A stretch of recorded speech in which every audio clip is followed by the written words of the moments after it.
وزیر اعظم شہباز شریف نے ملک کی موجودہ معاشی صورتحال اور مشرق وسطیٰ کی جنگ کے باعث بڑھتے ہوئے ایندھن کے اخراجات کے پیش نظر سرکاری گاڑیوں میں ہائی آکٹین کے استعمال پر فوری پابندی عائد کر دی ہے۔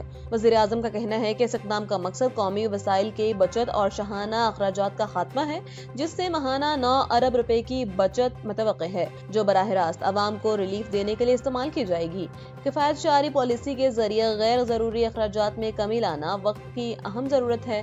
ہم عوامی مسائل کا ضیاع روک کر ان کا رخ غریب عوام کی فلاح و بہبود کی طرف موڑ رہے ہیں۔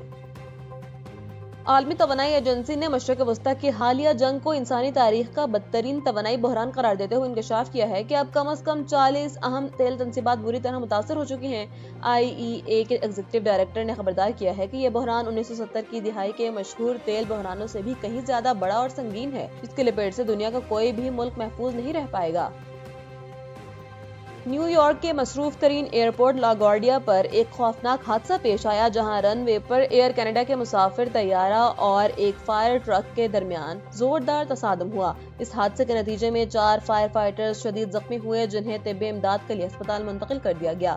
حادثے کے وقت طیارے میں تقریباً 100 افراد سوار تھے۔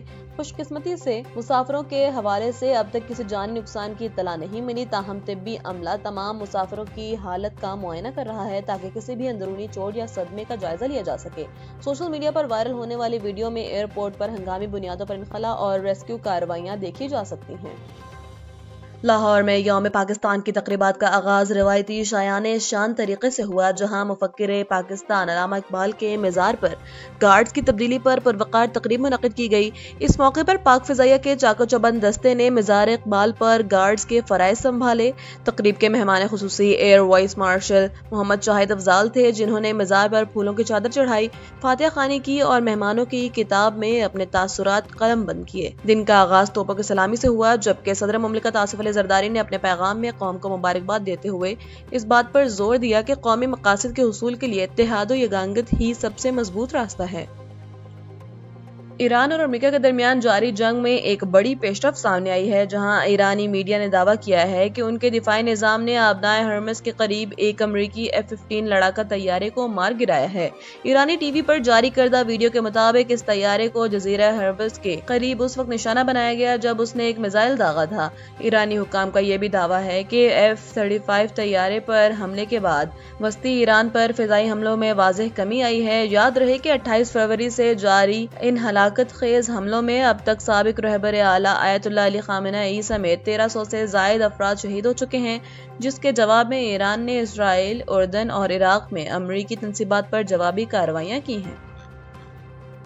مشرق وسطیٰ میں بڑھتی ہوئی جنگ اور عالمی کشیدگی کے سائے جنوبی کوریا کی معیشت پر گہرے ہونا شروع ہو گئے ہیں، جہاں مقامی کرنسی وون امریکی ڈالر کے مقابلے میں 17 سال کی کم عمر ترین سطح پر گر گئی ہے۔ بین الاقوامی میڈیا رپورٹس کے مطابق وون کے قدر میں حالیہ گراوٹ اسے مارچ 2009 کے بعد پہلی بار 1511.8 فی ڈالر کی سطح پر لے آئی ہے۔ دوسری جانب ڈالر کی عالمی طاقت میں اضافے اور خام تیل کی بڑھتی ہوئی قیمتوں نے ایشیائی منڈیوں میں بے چینی پھیلا دی ہے۔ مشرق وسطیٰ میں جاری جنگ کے دوران سوشل میڈیا پر جعلی خبروں اور گمراہ کن ویڈیوز کے خلاف کویتی حکومت نے سخت ایکشن لیتے ہوئے ایک شخص کو گرفتار کر لیا ہے۔ کویتی وزارت داخلہ کے مطابق گرفتار ملزم نے ایران، امریکہ اور اسرائیل کے درمیان جاری تنازع سے متعلق ایسی ویڈیوز شیئر کی جن کا مقصد عوام میں بے امنی پھیلانا اور صورتحال کو توڑ مڑوڑ کر پیش کرنا ہے۔ حکام نے واضح کیا ہے کہ جنگ سے متعلق کسی بھی غیر مصدقہ معلومات کی تشہیر پر کوئی رعایت نہیں برتی جائے گی۔